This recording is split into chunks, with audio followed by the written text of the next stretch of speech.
शिवाय नमस्तुभ्यम। हर हर महादेव। ओम नमः शिवाय। आज आप सुनिए शिव महापुराण में आगे की अध्याय। प्रिय श्रोताओं, सबसे पहले हम विनम्रता से ध्यान करते हैं भगवान शिव का, जो संहार के साथ साथ सृष्टि का कल्याण भी करते हैं। माता पार्वती जी का, जिनकी तपस्या ने हमें यह सिखाया कि श्राद्ध से असंभव भी संभव हो सकता है। तो आज के शुभ दिन पर माता लक्ष्मी जी का भी विशेष आह्वान करते हैं, जो समृद्धि, शांति और सुख की अधिष्ठात्री देवी है। हे त्रिलोकनाथ शिव शंभु, हे जगत जननी गौरी, हे श्री हरिप्रिया लक्ष्मी माता, हम सबकी विनम्र प्रार्थना है कि इस पावन सावन मास में हमें ऐसी भक्ति, ऐसी शक्ति और ऐसी समृद्धि प्रदान करें जिससे जीवन केवल सफल ही नहीं, शिवमय भी हो जाए। श्रावण मास की शुरुआत इस बार शुक्रवार के पवित्र दिन से हो रही थी, जो स्वयं सौभाग्य और समृद्धि का प्रतीक माना जाता है। इसी मास में भगवान शिव की पूजा से जहां मोक्ष का मार्ग प्रशस्त होता है, वहीं माता लक्ष्मी और देवी पार्वती जी का स्मरण जीवन में संतुलन और सौंदर्य का संचार करता है।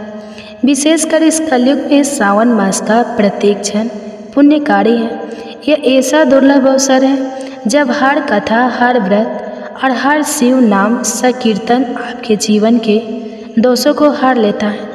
अब सभी श्रोताओं से निवेदन है कि इस पूर्ण कथा श्रृंखला के अंत तक आप सभी हमारे साथ जुड़े रहें, हर आराध्य को श्रद्धा से सुने और इस पूर्ण यात्रा का हिस्सा बने। कृपया वीडियो को लाइक, कमेंट और शेयर करना ना भूलें, ताकि शिव जी की कृपा हर घर तक पहुंच सके। हर हर महादेव। आइए अब श्रवण करते हैं सावन मास महात्म्य के शिव महापुराण के दूसरे दिन की कथा, और वीडियो के लास्ट में आप सुनेंगे शनिवार की कथा। सबसे अंत में शिव चालीसा पाठ और आरती का भी श्रवण कीजिएगा। नवमासा धर्मता गंधर्व भास्करे गव्यस्ते पितरसम समुद्राय नत्र प्रस्तुते रसायनम महर्षि वेद व्यास जी भी भागवत महापुराण में श्रावण मास की प्रशंसा करते हुए कहते हैं कि ज्येष्ठ आषाढ़ मास की गर्मी से सूखी हुई पृथ्वी सावन मास के जल से सिंचित होती हुई अपनी हरितिमा से वैसे ही शोभायमान हो रही है, जैसे तपस्या से दुर्बल हुआ साधक परिणाम नाम प्राप्त हो जाने पर फिर से हष्ट पुष्ट हो जाता है। जैसे दयालु पुरुष प्रजा के कष्ट को देखकर स्वयं का जीवन अर्पित करने के लिए उद्यत हो जाता है, उसी तरह बादल तीव्र वायु की प्रेरणा से प्राणियों के कल्याण के लिए अपना संपूर्ण जीवन ही अर्पित कर रहा है। पौराणिक कथा में वर्णन मिलता है कि सावन मास में ही समुद्र मंथन किया गया था, और समुद्र मंथन के बाद जो हलाहल विष निकला, उसे भगवान शंकर ने अपने कंठ में समाहित कर सृष्टि की रक्षा की। लेकिन विषपान से महादेव का कंठ नील वर्ण हो गया, इसी से उनका एक नाम नीलकंठ महादेव पड़ गया। विष के प्रभाव को कम करने के लिए सभी देवी देवताओं ने उन्हें जल अर्पित किया। इसलिए सावन मास में शिवलिंग पर जल चढ़ाने का भी खास महत्व है।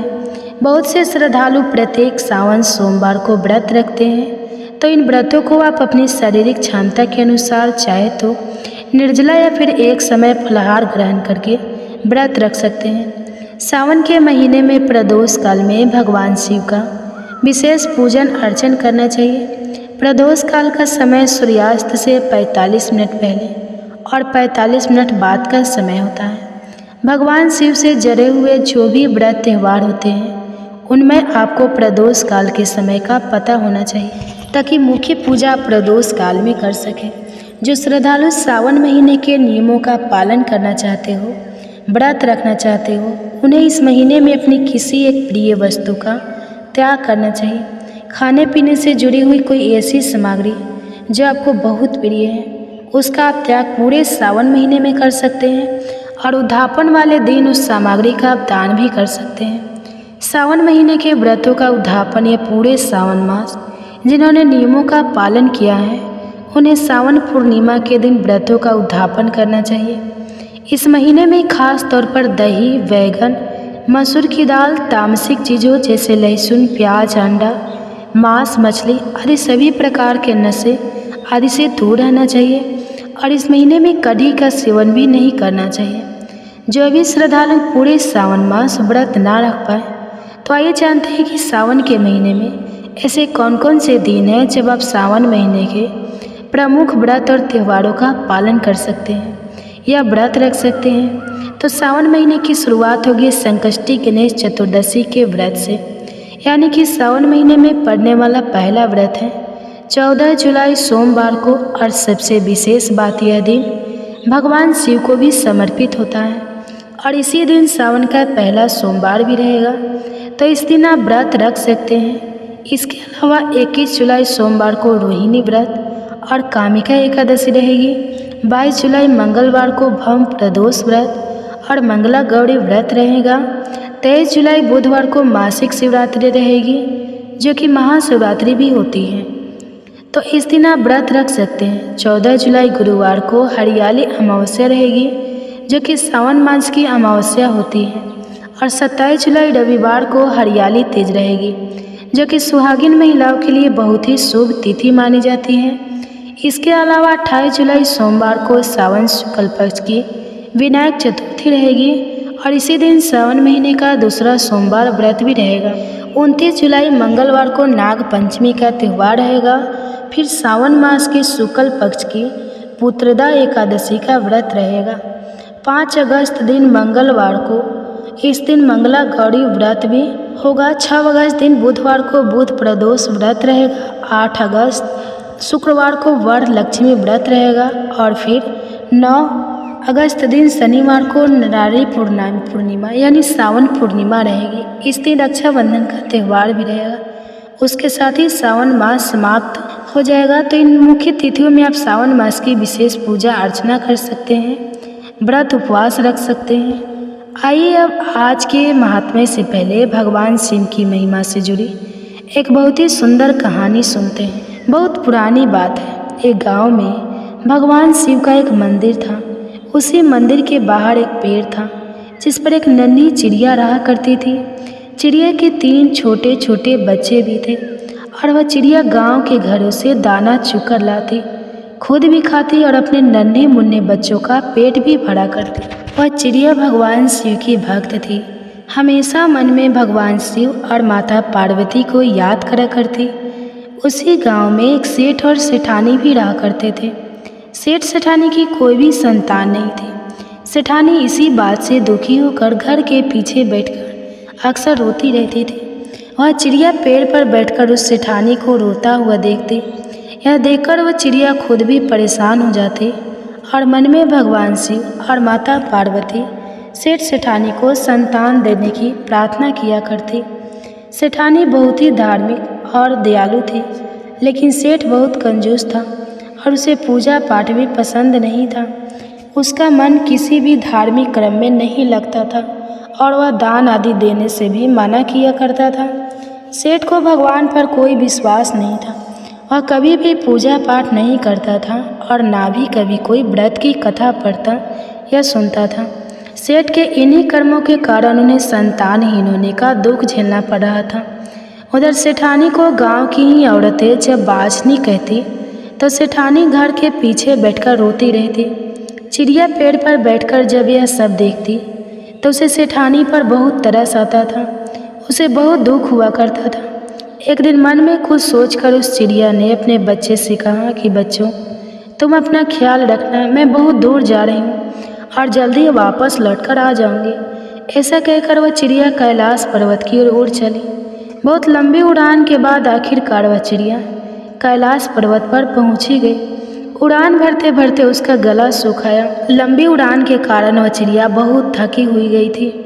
इसी कारण कैलाश पर्वत पर पहुँचने के तुरंत बाद ही वह मूर्छित हो गई। माता पार्वती ने जब ये मूर्छित चिड़िया को देखा तो उस पर तरस खाकर उसे अपने हाथ के स्पर्श से पहले जैसा ऊर्जवान कर दिया। माता पार्वती ने उस चिड़िया से पूछा कि तुम इतनी मेहनत करके इतनी लंबी उड़ान भरकर यहाँ किस कारण से आई हो? तब चिड़िया ने कहा, माता, मेरे गांव में एक सेठ सेठानी रहते हैं, लेकिन उनकी कोई भी संतान नहीं है। आप कृपा करके उन्हें संतान सुख दे दीजिए। आप उन्हें पुत्र दे दीजिए, क्योंकि संतान के लिए सेठानी जी बहुत दुखी है, बहुत रोती रहती है। और हे माता, मुझसे उस सेठानी का दुख देखा नहीं जाता। चिड़िया की बात महादेव भी सुन रहे थे। तब महादेव ने उस चिड़िया से कहा कि वह सेठ ना तो कभी पूजा पाठ करता है, न कभी भागवत कथा सुनता है, और ना ही कोई पुण्य या कर्म करता है।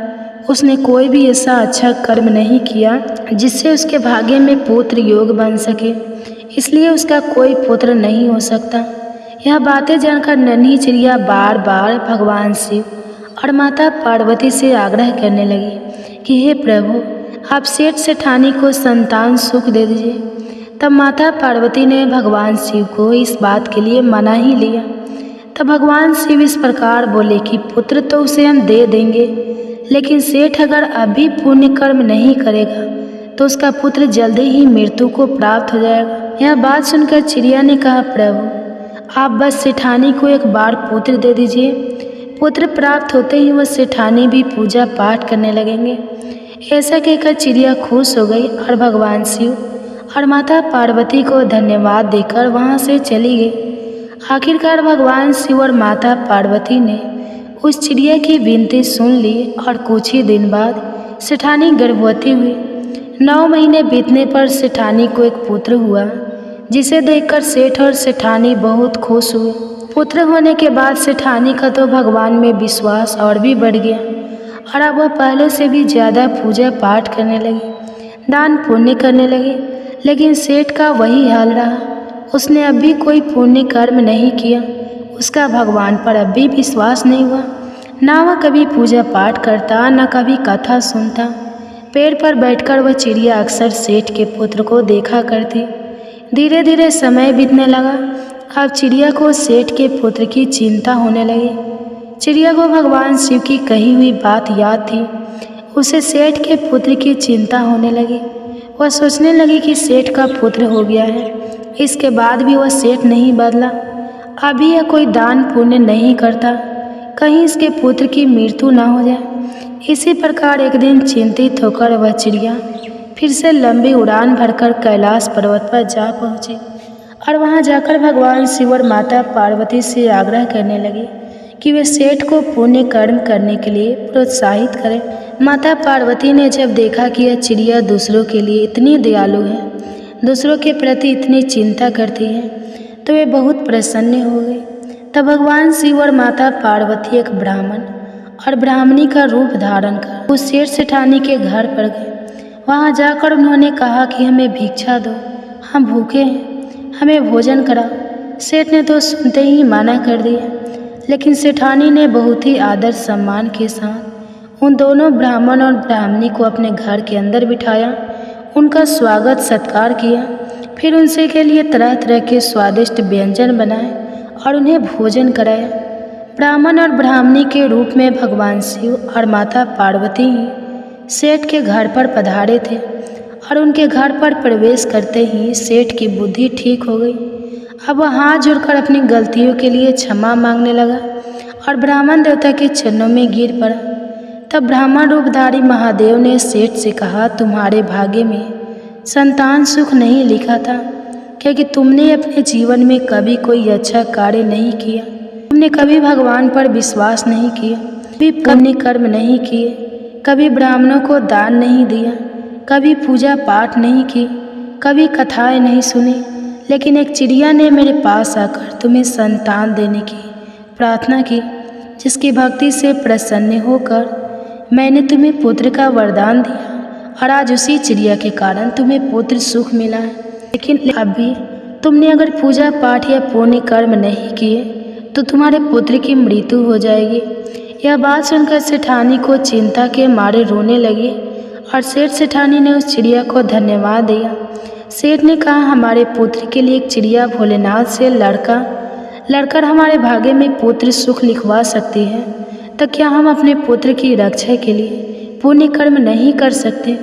तब सेठ जी ने ब्राह्मण देवता से पूछा, है ब्राह्मण देवता, महादेव जी के प्रिय व्रत कौन कौन से हैं जिन्हें करके मैं महादेव जी को प्रसन्न कर सकूं? तब ब्राह्मणी रूपधारी माता पार्वती ने कहा कि महादेव जी का सबसे प्रिय व्रत महाशिवरात्रि है।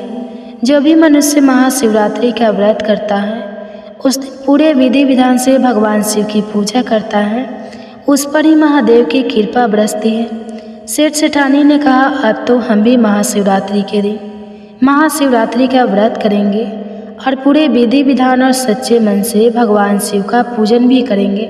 सेठ और सेठानी को महाशिवरात्रि व्रत का विधान बताकर महादेव और देवी पार्वती वहाँ से चले गए। इसके बाद सेठ सेठानी धर्म कर्म पूजा पाठ और व्रत करने लगे, जिसके पुण्य प्रताप से उनका पुत्र और धन बढ़ने लगा। चिड़िया भी सेठानी को देखकर बहुत खुश रहने लगे और सेठानी के आंगन से दाना चुगने लगे और अपने घोंसले में बैठकर ओम नमः शिवाय मंत्र का जाप करने लगे। हर हर महादेव। यह थी आज की कहानी। अब सुनिए आज का महात्म्य। नैमिषारण्य के निवासी महर्षियों ने लोग महर्षि सूत जी से एक बार पूछा कि हे महाबुद्धिमान सूत जी, प्रभास क्षेत्र का क्या महात्म्य है, यह हमें बताने की कृपा करें। मुनियों का यह वचन सुनकर सूत जी अपने गुरुदेव सत्यवती नंदन व्यास जी को प्रणाम करके इस प्रकार बोले, जिनका वक्षस्थल श्री वस्त्र चिन्ह से सुशोभित है, जो संपूर्ण जगत के उत्पत्ति स्थान, सबको मोहने वाली इच्छा अनुसार रूप धारण करने वाले, अप्रमेय गुरुदेव, निर्भय आश्रय, हास आकाश की तरह सर्वव्यापी, आयास शून्य, परमपद से परे, निरंजन धैर्य तथा ध्यान रहित है, ज्ञानी जन जिन्हें अस्ति नास्तिक अर्थात भावाभाव स्वरूप कहते हैं, और जो दूर से दूर और निकट से निकट है, मन से जिनका ग्रहण नहीं हो सकता, जो परम धाम परम पुरुष नाम से प्रसिद्ध, जगमग हृदय कमल के आसन पर विराजमान, तेजो रूप तथा इंद्रिय रहित है, ऐसे परमात्मा को नमस्कार करके मैं पाप नाशनी कथा आरंभ करता हूँ। आप सभी अब ध्यान पूर्वक और सावधान होकर सुनिए। यह कथा श्रद्धालु और शांत द्विज को सुनाने योग्य है। जैसे सब देवताओं में देव महेश्वर श्रेष्ठ हैं, जिस प्रकार नदियों में गंगा, वर्णों में ब्राह्मण, अक्षरों में ओंकार, पूजनियों में माता तथा गुरुजनों में पिता सबसे श्रेष्ठ है, उसी प्रकार सभी शास्त्रों में शंकर पुराण उत्तम है। पूर्व काल में कैलाश पर्वत के शिखर पर ब्रह्मा आदि देवताओं के समीप पिनाक पानी भगवान शिव ने माता पार्वती जी के सम्मुख संकट पुराण सुनाया था। फिर पार्वती जी ने अपने पुत्र संकट को संकट ने, नंदीगण को नंदी ने, कुमार अर्थात सनक आदि को और कुमार ने परम बुद्धिमान व्यास जी को सुनाया था। व्यास जी के मुख से कही हुई उसी कथा को मैं आप लोगों के सामने कहता हूँ। हमारे हिंदू धर्म में 18 पुराण शैली से शिव महापुराण सबसे अधिक बार पढ़ा जाने वाला पुराण है। यह हिंदू भगवान शिव और उनकी पत्नी देवी पार्वती के ऊपर पर केंद्रित है। भगवान शिव हिंदू धर्म में सबसे अधिक पूजे जाने वाले भगवानों में से एक है। इस पुराण का संबंध शैव मत से माना जाता है। इसमें भगवान शिव को प्रसन्न करने की पूजा विधियों और ज्ञान से भरे आख्यान भी सम्मिलित है। हिंदू धर्म में भगवान शिव त्रिदेवों में से एक है और इन्हें संहार का देवता भी माना जाता है। भगवान शिव को महेश, महाकाल, नीलकंठ, रुद्र आदिनों से भी पुकारा जाता है। ऐसा माना जाता है कि भगवान शिव महान योगी थे और इसलिए उन्हें आदि योगी की संज्ञा भी दी जाती है। हिंदू शास्त्रों में भगवान शिव को एक ऐसे देवता के रूप में वर्णित किया गया है जो बहुत दयालु और भोले हैं और भक्तों की एक सच्ची पुकार पर प्रसन्न हो जाते हैं। जब भगवान शिव क्रोध में आते हैं तो सारी सृष्टि कांपने लगती है। भगवान शिव की महिमा का गुणगान कई प्राचीन भारतीय ग्रंथों में देखने को मिलता है, लेकिन शिव पुराण में उनके जीवन पर गहराई से प्रकाश डाला गया है। शिव पुराण में उनके जीवन, विवाह, संतान, रहन सहन आदि के बारे में विस्तार से बताया गया है। शिव पुराण में 6 खंड और 24,000 श्लोक है। इसके खंडों के नाम इस प्रकार हैं: विद्वेश्वर संहिता, रुद्र संहिता, कोटि रुद्र संहिता, उमा संहिता, हिता कैलाश संहिता और वायु संहिता। शिव महापुराण के पाठ में भगवान शिव की पूजा और उनका जलाभिषेक और ओम नमः शिवाय मंत्र का विशेष महत्व बताया गया है। इसे करने से व्यक्ति को कई परेशानियों से मुक्ति मिलती है और शिव महापुराण के पाठ को करने से भगवान शिव प्रसन्न होते हैं और इस जीवन मरण के चक्र से भी मुक्ति मिल जाती है। इस पुराण का पाठ करना आपको मानसिक और शारीरिक शांति प्रदान करता है। तो आइए अब सुनते हैं शिव महापुराण के महात्म को, जिसमें शौनक जी के साधन विषयक प्रश्न करने पर सूत जी उन्हें शिव महापुराण की महिमा सुनाते हैं। श्री शौनक जी सूत जी से बोलते हैं कि हे महाज्ञानी सूत जी, संपूर्ण सिद्धांतों की ज्ञाता है। हे प्रभु, मुझसे पुराणों की कथाओं के सार तत्व का विशेष रूप से वर्णन कीजिए। सदाचार, भगवत भक्ति और विवेक की बुद्धि कैसे होती है और साधु पुरुष किस प्रकार अपने काम, क्रोध आदि मानसिक विकारों का निवारण करते हैं। इस घोर कलयुग में जीव प्रायः असुर स्वभाव के हो गए हैं। उस जीव समुदाय को शुद्ध बनाने के लिए सर्वश्रेष्ठ उपाय क्या है?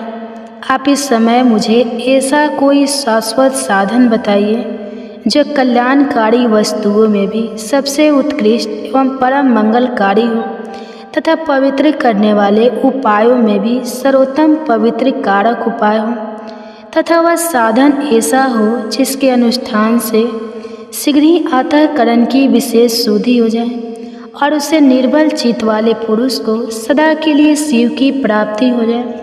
सूत जी बोले, मुनि श्रेष्ठ, शौनक आप धन्य हैं। आपके हृदय में पुराण कथा सुनने के प्रति विशेष प्रेम एवं लालसा है, इसलिए मैं शुद्ध बुद्धि से विचार करके परम उत्तम शास्त्र का वर्णन करता हूँ। वस्त संपूर्ण शास्त्रों के सिद्धांत से संपन्न भक्ति आदि को बढ़ाने वाले भगवान शिव को संतुष्ट करने वाले और कानों के लिए रसायन स्वरूप दिव्य पुराण का श्रवण कीजिए। यह उत्तम शिव महापुराण काल रूपी सर्प से प्राप्त होने वाले महान त्रास का विनाश करने वाला है। हे मुनि, पूर्व काल में शिव जी ने इसे कहा था। गुरुदेव व्यास जी ने सन कुमार मुनि का उपदेश पाकर कलयुग के प्राणियों के कल्याण के लिए बड़े आदर से संक्षेप में इस पुराण का प्रतिपादन किया है। हे मुनि, विशेष रूप से कलयुग के प्राणियों की चित्त शुद्धि के लिए इस शिव पुराण के अतिरिक्त कोई साधन नहीं है। हे मुनि, जिस बुद्धिमान मनुष्य की पूर्व जन्म के बड़े पुण्य होते हैं, उसी महाभाग्यशाली व्यक्ति को इस पुराण में प्रीति होती है। यह शिव पुराण परम उत्तम शास्त्र है।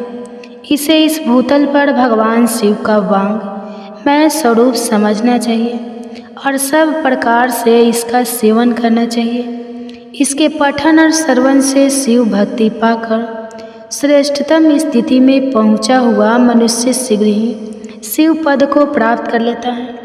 इसलिए संपूर्ण यत्न करके मनुष्यों ने इस पुराण के अध्ययन को अभीष्ट साधन माना है और इसका प्रेम पूर्ण श्रवण भी संपूर्ण वांछित फलों को देने वाला है।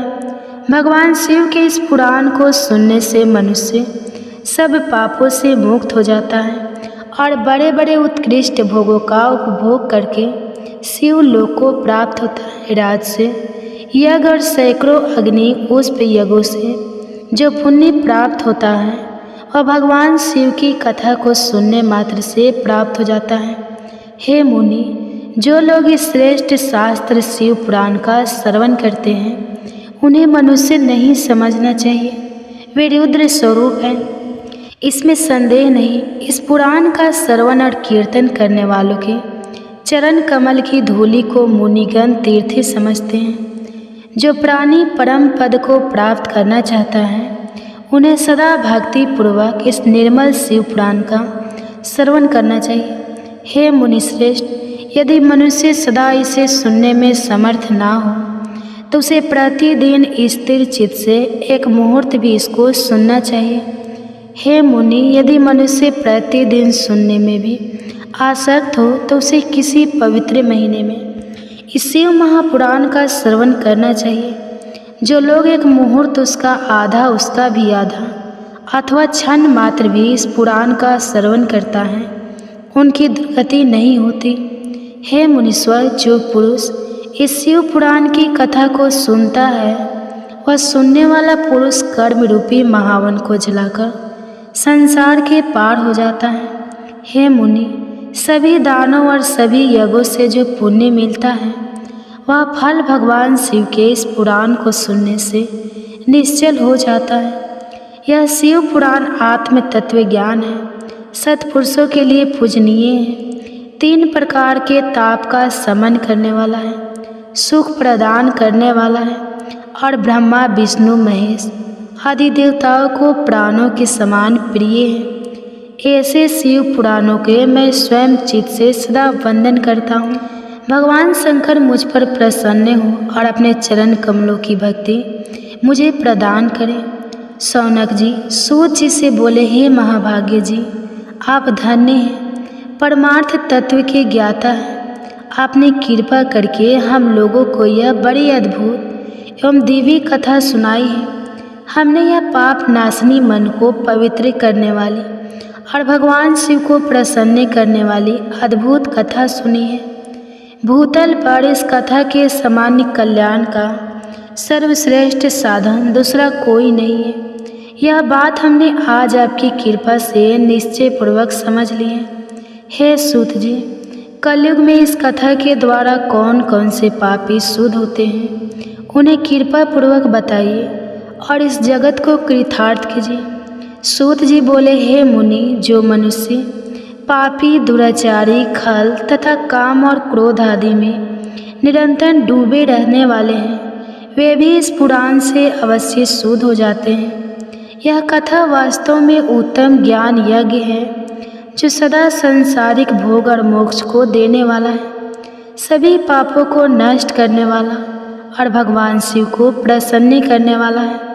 इस संबंध में मुनिगण इस प्राचीन इतिहास का उदाहरण दिया करते हैं, जिसके श्रवण मात्र से पापों का पूर्णतया नाश हो जाता है। पहले की बात है, किरात नगर में एक ब्राह्मण रहता था जो अज्ञानी दरिद्र रस बेचने वाला था। वैदिक धर्म से विमुख था, वह स्नान संध्या आदि कर्मों से भ्रष्ट हो गया था और वैसे वृत्ति में तत्पर रहता था। उसका नाम था देवराज। वह अपने ऊपर विश्वास करने वाले लोगों को ठगा करता था। उसने ब्राह्मणों, क्षत्रियों, वैश्य, शूद्रों और दूसरों को भी अनेक बहनों से मारकर उनका धन हड़प लिया था। बाद में उसने अधर्म से बहुत सारा धन अर्जित कर लिया, परंतु उस पापी का थोड़ा सा भी धन कभी धर्म के कार्य में नहीं लगा। एक दिन वह ब्राह्मण एक तालाब पर नहाने गया।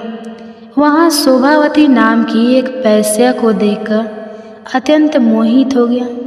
वह सुंदरी भी उस धनी ब्राह्मण को अपने वशीभूत हुआ जानकर प्रसन्न हुई और आपस में वार्तालाप से उनकी प्रीति उत्पन्न हो गई। अपने माता पिता और पत्नी के बार बार रोकने पर भी पाप कृत्य में संलग्न वह ब्राह्मण उनकी बात नहीं मानता था। एक दिन रात्रि में उस दुष्ट ने ईर्ष्यावश अपने सोए हुए माता पिता और पत्नी को मार डाला और उनका सारा धन हर लिया। एक दिन वह घूमता घामता दव युग से प्रतिष्ठानपुर में जा पहुंचा। वहाँ उसने एक शिवालय देखा जहाँ बहुत से साधु महात्मा एकत्र हुए थे। देवराज उस शिवालय में ठहर गया और वहाँ उस ब्राह्मण को ज्वर आ गया। उस ज्वर से उसको बड़ी पीड़ा होने लगी और वहाँ एक ब्राह्मण देवता शिव महापुराण की कथा सुना रहे थे। ज्वर में पड़ा हुआ देवराज ब्राह्मण के मुखार बिंद से निकली हुई उस शिव कथा को निरंतर सुनता रहा। 1 मास के बाद वह ज्वर से अत्यंत पीड़ित होकर चल बसा। यमराज के दूत आए और उसे पासों से बांधकर बलपूर्वक यमपुरी ले गए। इतने में ही शिव लोग भगवान शिव के पार्षद गण आ गए। उनके गौर अंग का कर्पूर के समान उज्ज्वल थे, हाथ त्रिशूल से सुशोभित हो रहे थे। उनके संपूर्ण अंग भस्म से उद्धाव थे और वे सबके सब क्रोध करते हुए यमपुरी में गए और यमराज के दूतों को मार पीट कर उन्होंने देवराज को उनके चंगुल से छुड़ा लिया और अत्यंत अद्भुत विमान पर बैठाकर जब वे शिव दूत कैलाश जाने को उद्वित हुए, उस समय यमपुरी में बड़ा भारी कोलाहल मच गया। उस कोलाहल को सुनकर धर्मराज अपने भवन से बाहर आए और साक्षात दूसरे दूधों के समान प्रतीत होने वाले उन चारों दूतों को देखकर धर्म जीवन किया। यम ने ज्ञान दृष्टि से देखकर सारा वृत्तांत जान लिया।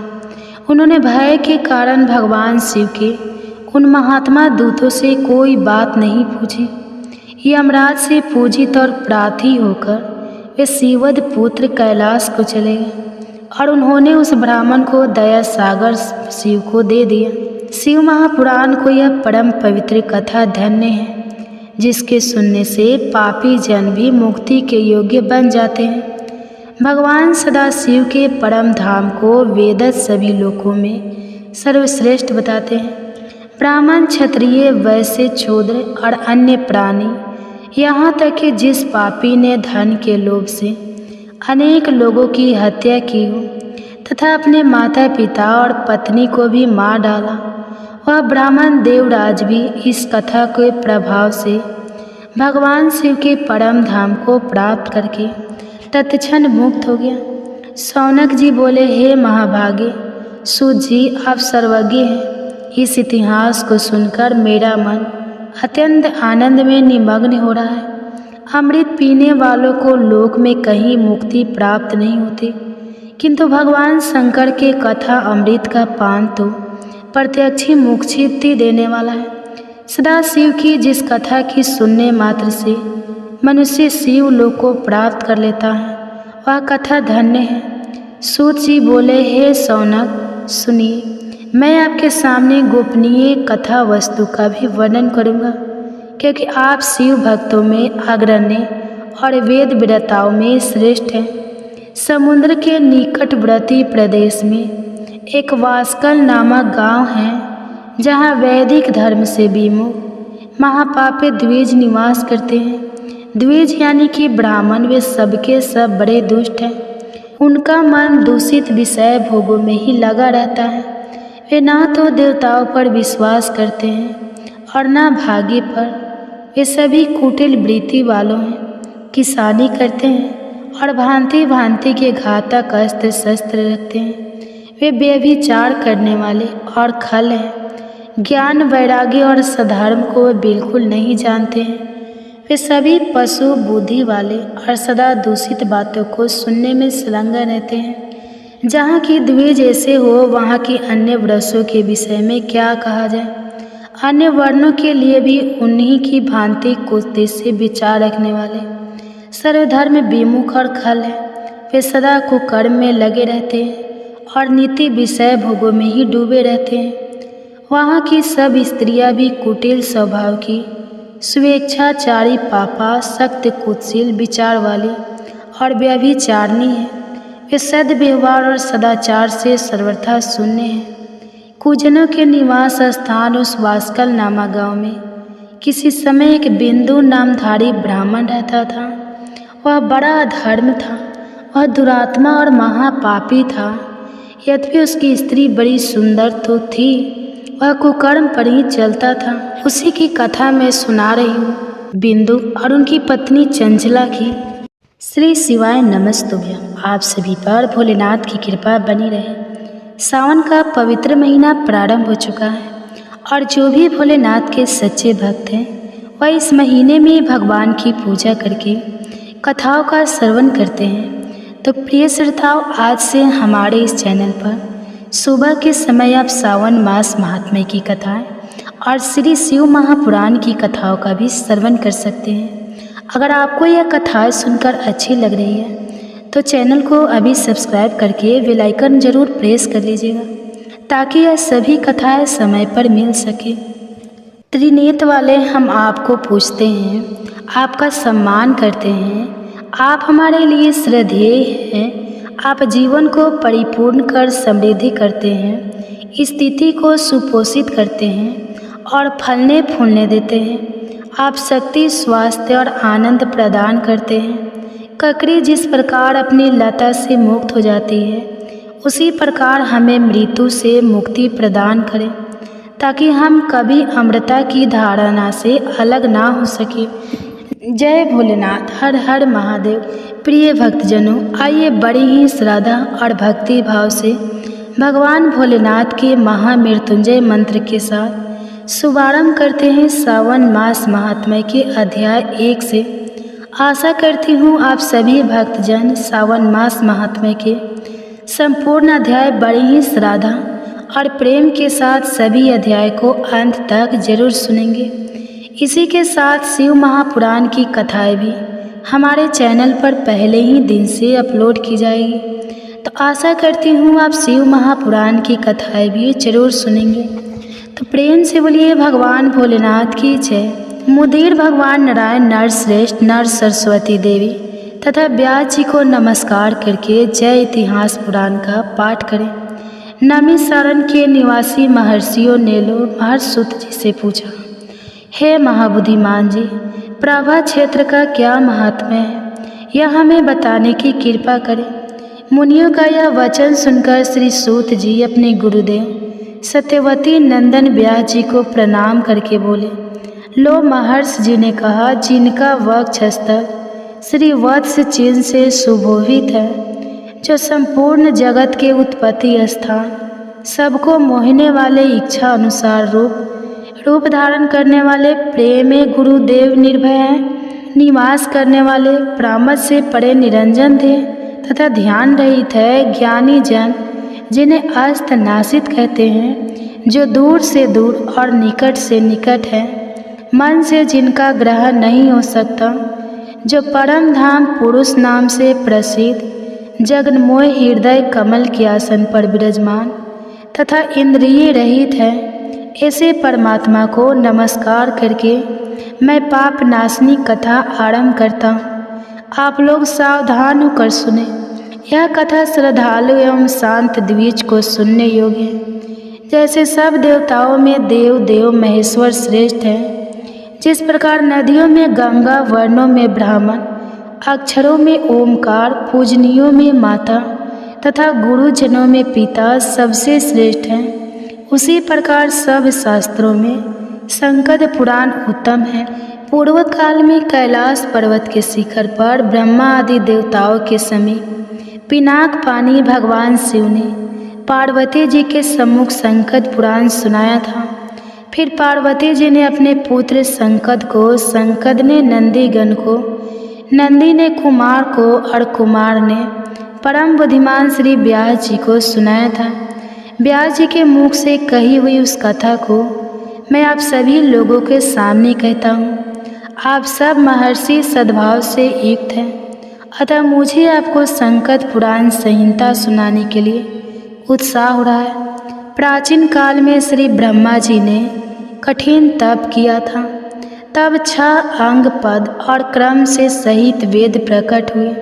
इसके बाद सर्वशास्त्रम संपूर्ण पुराण का प्रादुर्भाव हुआ, जो नित्य शब्दमय पुण्यजनक तथा 100 करोड़ श्लोकों से विस्तार को प्राप्त हुआ है। ब्रह्मा जी के मुख से क्रमशः ब्रह्मा पुराण, विष्णु पुराण, शिव पुराण, भागवत पुराण, भविष्य पुराण, नारदीय पुराण, मार्कंडेय पुराण, अग्नि पुराण, ब्रह्मा विवर्त पुराण, लिंग पुराण, पद्म पुराण, वराह पुराण, संकद पुराण, वामन पुराण, क्रूम पुराण, पुराण गरुड़ पुराण तथा वायु पुराण का प्रकट्य हुआ। इन 18 पुराणों का नाम उच्चारण सब पातकों का नाश करने वाला है। इसके सिवा मुनियों ने 18 उप पुराण भी बताए हैं। वो इस प्रकार है: संत कुमार, नरसिंह, संगत, नंदीश्वर, कथित, शिव, धर्म, दुर्वासा, नारद, कपिल, मनुष्य, ब्रह्मांड, वरुण, कालिका, महेश्वर, सौर, पराशर, मारीच तथा भार्गव, विप्र, वो यह उप पुराणों के नाम बताए गए हैं। तब ऋषिगण कहने लगे, हे सूत जी, अब हम तीर्थों का विस्तृत वर्णन सुनना चाहते हैं। श्री सूत जी ने कहा, प्राचीन काल में पर्वतः श्रेष्ठ कैलाश पर देवी पार्वती ने यही बात पूछी थी। वह प्रसंग सुनाता हूँ। एक समय की बात है, गिरिराज कुमारी उमा ने अत्यंत विस्मित होकर महादेव जी के मुख की ओर देखा और हाथ जोड़कर मधुर वाणी में कहा, हे जगन्नाथ, हे महेश्वर, मैंने आपको प्रसन्न करने की इच्छा से अनेक जन्मों तक आपके स्वरूप का अनुसंधान किया है, परंतु आपका कहीं अंत नहीं मिला। हे महादेव, आपका रूप अनंत है, आपको नमस्कार है। आप वेद के रहस्य तथा वेद वाणी द्वारा प्रसंग है, आपको नमस्कार है। आप सदा शमशान भूमि में रहते रहते तथा आकाश में भी विचलन करते हैं, आपको नमस्कार है। श्री भगवान शिव बोले, दिव्येश्वरी, मैं तुम्हारा संसटा हूँ और तुम संपूर्ण जगत की सृष्टि करती हो। तुम्हारे तथा मेरे द्वारा यह संपूर्ण जगत ओतप्रोत है। मैं और तुम दोनों संपूर्ण ऐश्वर्य शक्ति से युक्त होकर सब प्राणियों के भीतर स्थित हैं, सब और प्रतिष्ठित हैं। मैं तुम्हारे साथ खेल करता हूँ। तुम ही धृति और धारण शक्ति हो, तुम ही प्रकृति हो, सदा मेरे अंगों में निवास करने वाली हो।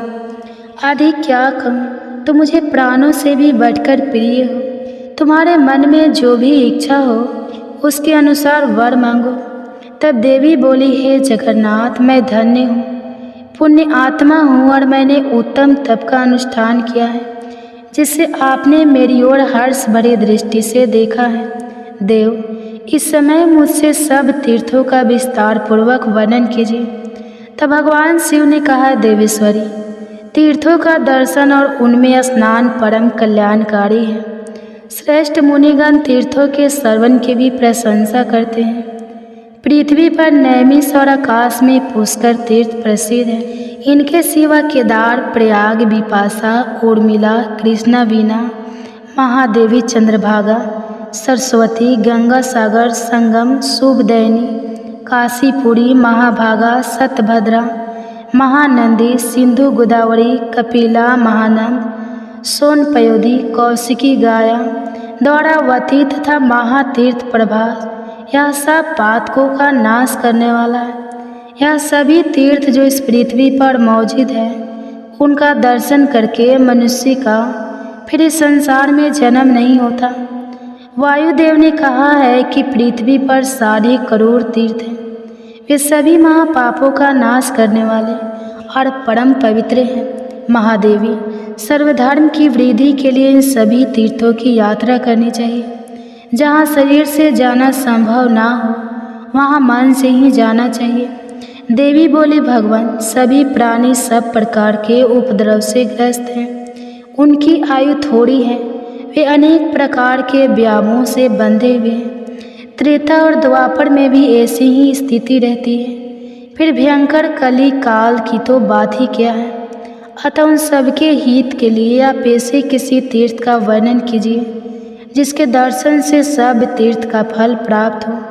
तब भगवान शिव ने कहा, देवी, तुम मेरे बाहर विचल वाले प्राण हो, तुम ही संपूर्ण जगत की उत्पत्ति स्थान हो।